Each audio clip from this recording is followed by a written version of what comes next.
જય દ્વારકાધીશ। તાજેતરમાં જે ચર્ચિત વિષય છે મહાવીરસિંહ સિંધવ આપણી વચ્ચે નથી રહ્યા અને બહુ દુઃખદ ઘટના છે અને ઇન્ડિયન આર્મીમાં ફરજ બજાવી ચૂક્યા છે અને દેશ માટે અને એનું ચોથા માળેથી પટકાતા મોત થયું છે તેવા બધા ન્યૂઝમાં અને બધે વાતો આવે છે અને એક રહસ્યમય મોત છે કેમ કે ચોથા માળેથી પડે તો શરીરના ભાગે લોહી કેમ નથી નીકળ્યું અને શું એને પાડોશી સાથે ઝઘડો હોય તો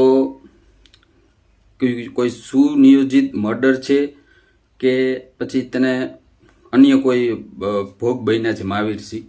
આ એક રહસ્યમય મોત છે અને એમના આત્માને અને પરિવારને ભગવાન સહન શક્તિ આપે અને એની આત્માને શાંતિ આપે એવી બધાને આપણે પ્રાર્થના કરીએ છીએ।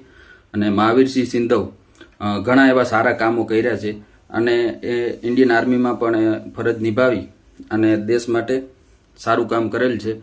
આ એક રહસ્યમય મોત કહેવાય કેમ કે ચોથા માળેથી પડે અને લોહી ના નીકળે એ પણ એક વિચારવા જેવી બાબત છે, ગળે નથી ઉતરતી અને ભાગવા જતા પગ લપસી ગયો આ પણ વાત ગળે નથી ઉતરતી કેમ કે મહાવીરસિંહ ભાગે એવા માણસ તો હતા નહીં, બરાબર।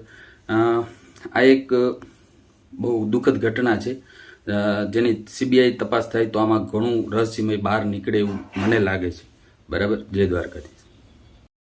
તેથી એમ કીધું હોય તો એકચ્યુઅલી હવે જે છે પતાવી દો ને યાર, પતાવવાનું ન હોય ને મતી લેવાનું હોય, સવાલ આબરૂ નો હતો યાર।